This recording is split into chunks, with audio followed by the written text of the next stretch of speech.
10 crazy celebrities that turned out to be right. Can you imagine how frustrated would you be if you spent months, years, maybe even decades trying to convince people that the way you see something or something you believe is the right thing, and nobody believes you? Everybody's just laughing at you, saying that you're crazy, just completely your word means nothing. And after all that time, turns out that you're right. I would be so frustrated. And I've been insulted and degraded in ways that were unimaginable to me. All because they fear what I know as the truth. Welcome to Watch Mojo, and today we're counting down our picks for the famous individuals who were widely dismissed or mocked for their claims and actions, only for history to reveal that they were right all along. You really believe that? I know that. I was there. Number 10, Leah Remini.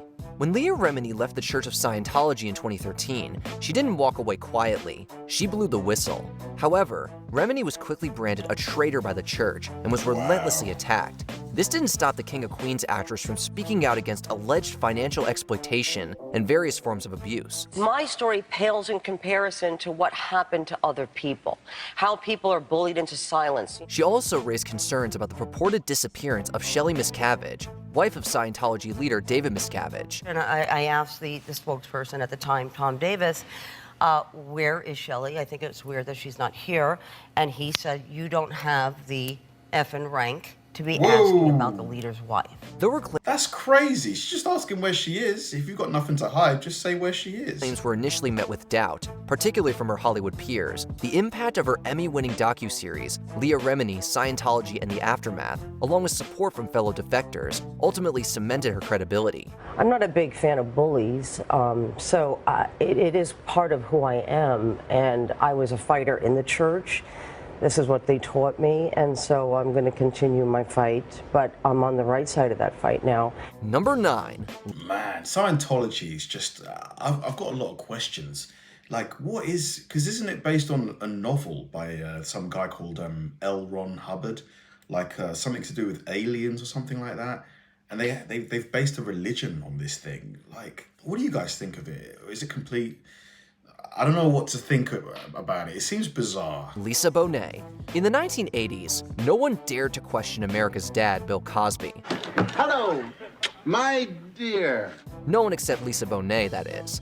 The actress was often seen as the rebellious outlier of the Cosby Show cast, outspoken and allegedly difficult. And I'm sure that you have grown a lot from that, and you're probably thinking about what you're going to do next with your life. You know, as a matter of fact, I want to talk to you guys about that. In retrospect, it's clear she simply saw through Bill Cosby long before everyone else. While she never accused him of the indecent crimes he would later be charged with, she did call out the tense on-set relationship she said she had with him. There was just energy, and that type of sinister shadow energy cannot be concealed. Her sinister description of the then-beloved comedian raised eyebrows for decades. However, when over 60 women later accused Cosby of sexual assault, Bonet's instincts no longer felt so off base. I don't need to say I told you so. I just leave all that to karma and justice and what will be. Wow. Cosby, man. He, at one point, was just king of the hill, top of the world, arguably biggest comedian at the time, maybe. Him and maybe Eddie Murphy. No, I think he was a generation before Eddie Murphy. And it just came crumbling down, didn't it? Number 8, Jose Canseco. Wow, did he crush that one? Jose Canseco off the facade of the upper deck. Welcome to the Bronx. When Jose Canseco published Juice in 2005, he literally wrote the book on baseball's steroid problem. The premier power hitter not only admitted to using steroids himself, but also lifted the curtain on the rampant use in Major League Baseball. You say this, I would never have been a Major League caliber player without steroids, right? Oh, well, it is a true statement. No ifs and buts about it. However, Canseco faced harsh backlash, mostly mocked and dismissed by sports radio pundits who branded his book a shameless cash grab. But as Major League Baseball scandals came to light and the steroid bubble burst, it confirmed much of what Canseco had already written, including confessions from players he had called out. But everyone in the game is stunned that he has gone further in the book than they expected. He names names, 5 in particular, of players he claims to have used steroids with. At the top of the list, Mark McGuire. It turns out he just took the swing before everyone else. Number 7. Man, so many of them are juicing. So many of them. I think they should just legalize it completely, because you are never gonna catch all of these people juicing. And even if one person slips through, it kind of renders the whole thing null and void because somebody's cheated. Let them all cheat, I think, because then at least it's even. It's even Steven. Or maybe create a separate league, but then if you create a separate league, people are going to cheat in the clean league. I think just let them all juice. What do you guys think? Drake Bell. Oh, Drake Bell, another and you're going, man, they don't know. They don't know what's happening. When Nickelodeon star Drake Bell came forward with accusations that he had been assaulted by Brian Peck, a dialogue coach with deep ties in the entertainment industry, his claims were met with outright dismissal. In fact, numerous high-profile celebrities publicly supported Peck, who downplayed the severity of the allegations. James Marsden and Boy Meets World stars were among those who wrote letters in support of Nickelodeon's Brian Peck. Although Bell's identity was not publicly revealed at the time, he later shared that being dismissed by fellow actors left him feeling devastated. However, as more details surrounding Peck's criminal behavior later came to light, Bell's allegations were vindicated, not just by the public awareness, but also by former Hollywood supporters of Peck, many of whom came forward to apologize. Have you ever told your story publicly before? I have never told my story publicly. Number 6. Man, like, it's kind of surprising that those two other actors, James Marsden, came out in defense of that guy, Brian Peck. I mean, they must have seen stuff going on. Do you think they did it maybe for like self-preservation, probably putting their career prospects first? Probably. Cat Williams. With a history of legal troubles, Cat Williams has long been known for his erratic behavior. However, it turns out not everything he says is a wild exaggeration. Williams made waves in early 2024 with a bombshell appearance on Shannon Sharp's Club Shay Shay podcast. I sure hope I have a Club Shay Shay after this year. It's gonna be in a dimension it's never been. Yeah, it's gonna be. The greatest thing floating in 2024. Mark the words. No way. In a whole different realm of business. In the viral interview, he boldly called out power dynamics in the entertainment industry. However, one standout moment came when he referenced the notorious Diddy parties, urging people to simply say no while making a pointed remark about protecting a certain part of his anatomy. Because P. Diddy be wanting to party. And you gotta tell him no. You got to tell him no. I did. I did. See, I got the receipts for everything I'm telling you. That's why I can say them so freely. Can I need to know? With Diddy's alleged crimes coming to light, especially those involving his parties, Cat's claims no longer seem so outlandish. God and humble and took the L's he had to take and didn't. I did see it was trending though, but I ain't know. I ain't know why, Cat. I don't. Let me go to this question right here. All people that love the truth got to be happy if the truth coming out and lies is getting exposed. That's just what time it is. Number 5. Yeah, man. The whole he is arguably the first domino in the whole Diddy scandal. I remember when he did that interview with Shannon.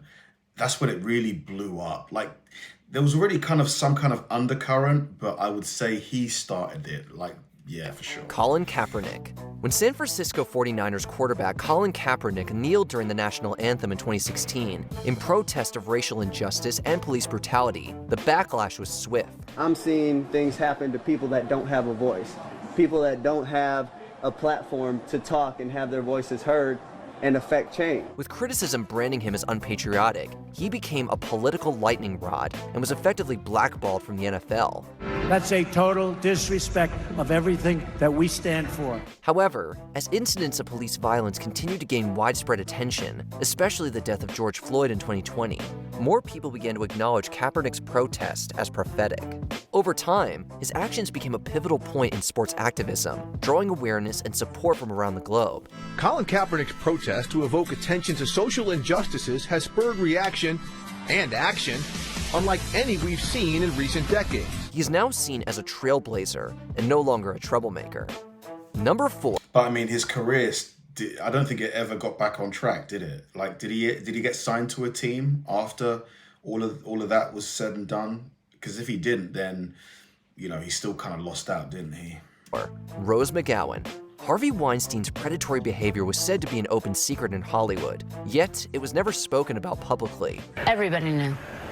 You really believe that? I know that. I was there. Despite the silence, a few brave voices started to come forward, including rocker Courtney Love, who issued a blunt warning long before it was fashionable to do so. Showing the star warning young women in Hollywood about the movie Titan. Harvey Weinstein invites you to a private party and the Four Seasons downtown. But it was Rose McGowan who became the most outspoken critic of the disgraced producer. He is a sociopathic predator.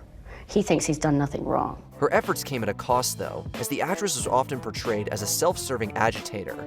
However, come the #MeToo movement and scores of women stepping forward with similar accounts, it became clear she hadn't just been sharing a crazy story. She was blowing the whistle on a decades-long cover-up. Number 3.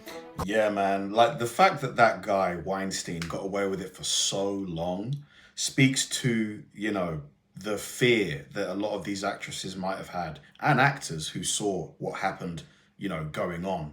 Like, he got away with this for decades, like decades. The whole casting couch stuff. He was doing that. I think he got busted in his, what, late 50s, early 60s? He got away with so much. Corey Feldman. Corey Feldman has long spoken out about the alleged exploitation of child actors. For years, he's claimed that a powerful network within the industry has abused young performers, pointing to his own experiences and those of his late friend, Corey Haim, as evidence of a deeper systemic issue. Feldman has also accused the industry of willfully ignoring the problem. I'm saying that there are people that were the people that did this to both me and Corey that are still working, they're still out there, and they're some of the richest, most powerful people in this business. While his warnings were initially dismissed and labeled dangerous, his core message, that child actors are vulnerable and often exploited, is now being taken far more seriously. And with new instances coming to light, many of Feldman's unwavering beliefs have proven accurate. I am using this to draw a line in the sand, to say to the Hollywood community, we are better than this. Number 2. It's honestly sickening. Like, the things that happen in Hollywood, like, it's just insane, you know. I just don't understand it. Like, why do they do these horrible things? Like, you guys know what I'm talking about here. Like, you know, children. Like, it's why, man? Like, is it just that they're depraved? They're, like, just messed up in their head, or what? Like, what? Ernest Hemingway. You probably know Ernest Hemingway as one of the greatest writers of the 20th century, but what you might not know is that he spent his final years trapped in a bout of paranoia. Convinced the FBI was spying on him, his friends and family grew increasingly concerned about his mental health, ultimately subjecting him to multiple rounds of electroshock therapy. They put the electrodes to your head and you know it's coming, and it's like being electrocuted 20 times. As it turns out, Hemingway wasn't imagining things. Declassified documents later confirmed that J. Edgar Hoover's FBI had indeed been surveilling him. That's so messed up. He was right all along, and they still put him through that. Tracking his movements over suspected connections to Cuba. Tragically, Hemingway took his own life in 1961, never realizing that his fears were entirely justified. I think he would have made such a marvelous old man. And that's what I'm most sorry for, that he did not have the chance to be a marvelous old man. That's terrible. Before we continue, be sure to subscribe to our channel and ring the bell to get notified about our latest videos. You have the option to be notified for occasional videos or all of them. If you're on your phone, make sure you go into your settings and switch on notifications. Number 1. Sinead O'Connor. Everywhere is war. When Sinead O'Connor tore up a photo of Pope John Paul II on Saturday Night Live in 1992, it sent shockwaves through the world. Fight the real enemy. Punctuated by the words, "Fight the real enemy," the bold act was meant as a protest against the then alleged abuse of minors within the Catholic Church. Man, she was so brave doing this as well. Like, her career just went up in flames. However, instead of sparking urgent action, O'Connor was vilified.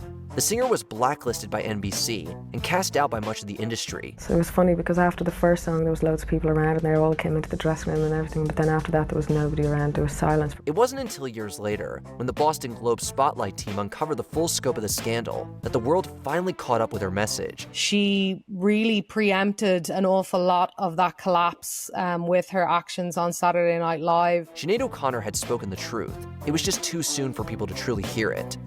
Which perceived crazy celebrity... Wow, man. Wow. I just don't know why there's so much depravity in, like, you know, whether it's Hollywood or places of power, like, you know, religion. Why? Why is... I just don't know why there's so much of it. Like, you know, the PDF stuff. Like, it's just sickening to me. Like, what is it that makes them want to do that? I just don't understand it. Never want to understand it. And honestly, I don't want to either. Thanks for watching, guys, and I'll see you in the next one.